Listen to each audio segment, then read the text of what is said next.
has any period in South Africa's history witnessed a higher interest rate than the past 15 years? Something that NUMSA was asking of the central bank governor Tito Mboweni. And Mboweni, in that process, I was in the meeting with him, said, no, we're going to keep the exchange controls off, and if we don't, the money will flood out, and that means we'll keep the interest rates high. So he was just rejecting their demand that the interest rates be lowered. Just about every penny that we have is in some way caught up in some form of capital flight, with or without our consent. And I think that the whole notion as well of the cost of trying to regulate is one that the state has not been able to bring to bear in any way. The notion that private companies and private investments are able to then bolster these markets means that at some point, the manner in which our money flows in and flows out, currency flows, means that at some point there's a potential that there'll be so much more money floating around in the air that we're not able to put a definite value to it. Is there any period in which we've had a worse current account deficit? And what that means is our flows of money out of the country, both to the huge corporations that Trevor Manuel gave permission to leave. You know them all, right? Anglo-American, De Beers, Old Mutual, SAB Miller, Investec, Didata, Mondley. Before that, BHP Billiton through Gencor. Before that, Liberty Life.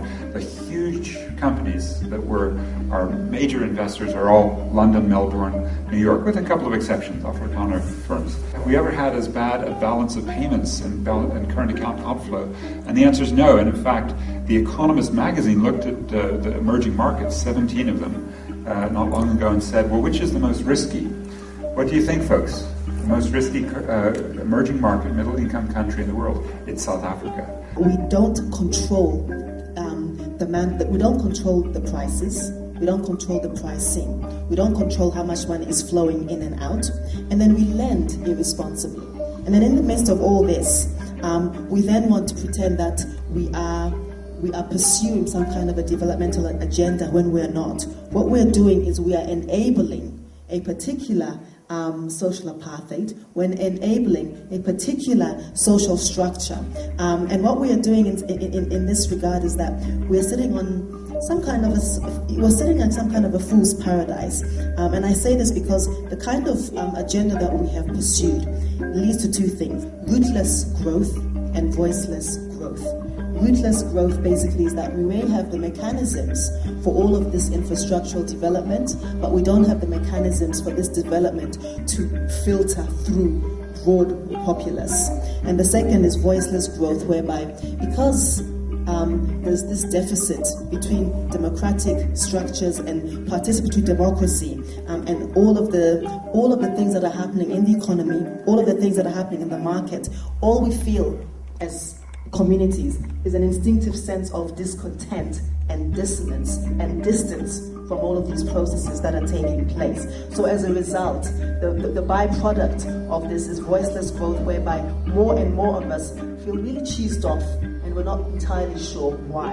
So one way or the other, the groundswell is quite ripe, and one way or the other, the crisis in accountability, in democracy, means that at some stage these issues are going to conflate. There isn't enough money going around to maintain the retail sector. There aren't enough jobs going around being manufactured anymore, contrary to President Zuma's very extravagant promise to create 500,000 jobs at the end of the year, and while in the same period we've lost almost as many jobs. So where these jobs are going to come from is not clear. Has this country then used the huge profits generated by capital wisely? Did those get invested in new plant and equipment and hire workers during this great period of macroeconomic stability? The answer, no. The profit flows went into those corporations and went into the financial markets, went into the JSE incentive, and then they bubbled around. And in fact, they created, again, a question: is there a bigger property bubble anywhere in the world than South Africa? Answer, no. In fact, The Economist magazine measures it between 1997 and 2008 at 393% as an increase in the price of residential real estate. So those are some reflections of how extraordinarily badly the South African economy has been managed, so that the profits don't get reinvested. And yet, isn't there a developmental state under construction? And then I'd ask you, where is that money going? The 750 billion rand in new infrastructure investments coming online now. Of course, 2010 Stadia, the Gautrain only elites will be able to afford, the big electricity generation that's being built now in Medupi, over 100 billion right there, nuclear generators being planned. And then that, of course, leads to the question, well, who's getting the cheapest electricity in the world? I think all of us, and especially folks in the township, just got hit with a 35% increase from Eskom. And yet BHP Billiton, Anglo, ArcelorMittal, the biggest companies, get the cheapest electricity in the world. It would appear then in South Africa that we've had neither the bursting of the property bubble, neither a banking crisis. Is there a way then of matching this to what are obviously kind of worrying tendencies within South Africa? Is there any kind of credit to be given to the fiscal management and things like that? On the fiscal front, the other slight shift is away from the budget surplus that Trevor Manuel ran. He basically didn't spend the money that the South African state had over the past few years and ran a surplus for about 3 years. And that's now gone into a deficit. His estimate in February was about 3.8, and it'll probably be more like 5.